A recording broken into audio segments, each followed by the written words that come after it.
1 Corinthians chapter 7. Now for the matters you wrote about. It is good for a man not to marry. But since there is so much immorality, each man should have his own wife, and each woman her own husband.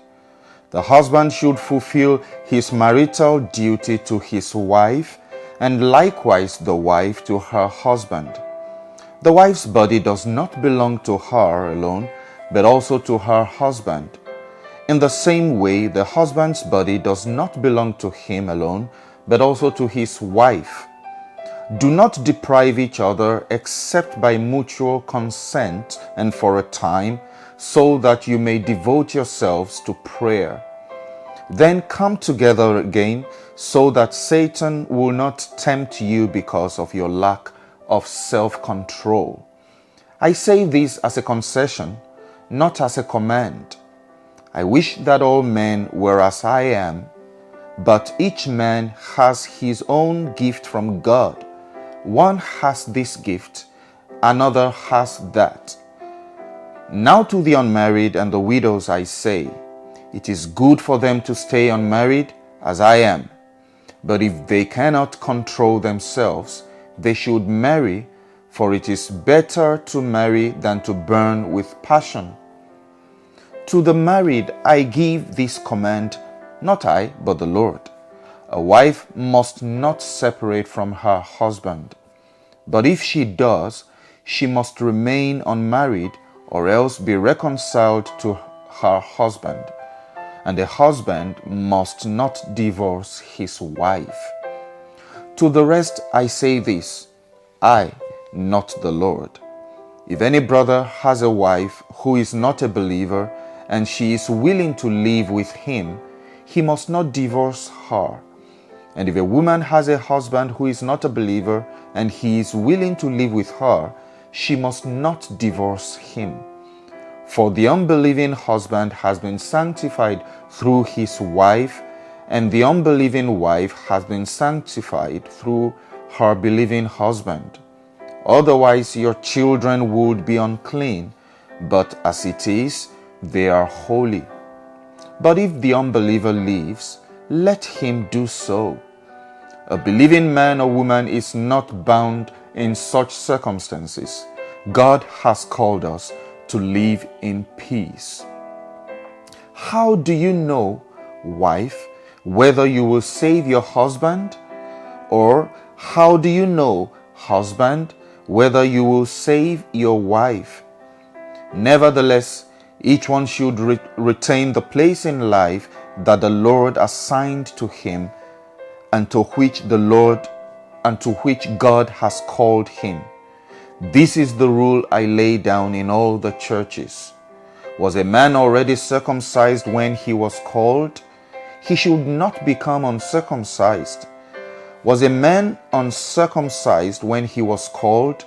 He should not be circumcised. Circumcision is nothing, and uncircumcision is nothing. Keeping God's commands is what counts. Each one should remain in the situation which he was in when God called him. Were you a slave when you were called? Don't let it trouble you, although if you can gain your freedom, do so. For he who was a slave when he was called by the Lord is the Lord's freedman. Similarly, he who was a free man when he was called is Christ's slave. You were bought at a price. Do not become slaves of men.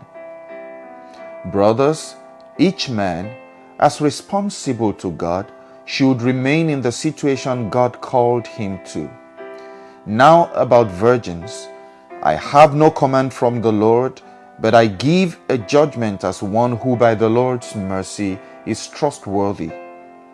Because of the present crisis, I think that it is good for you to remain as you are. Are you married? Do not seek a divorce. Are you unmarried? Do not look for a wife. But if you do marry, you have not sinned. And if a virgin marries, she has not sinned.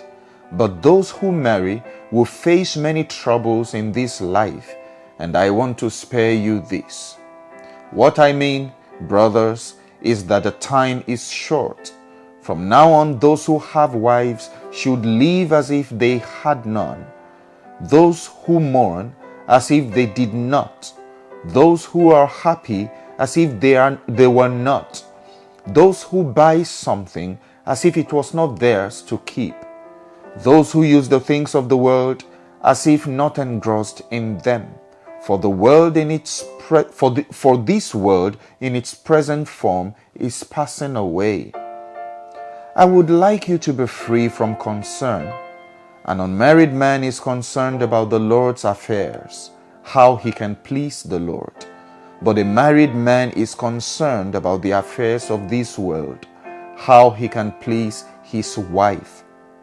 And his interests are divided. An unmarried woman or virgin is concerned about the Lord's affairs. Her aim is to be devoted to the Lord in both body and spirit. But a married woman is concerned about the affairs of this world, how she can please her husband. I am saying this for your own good, not to restrict you, but that you may live in a right way, in undivided devotion to the Lord.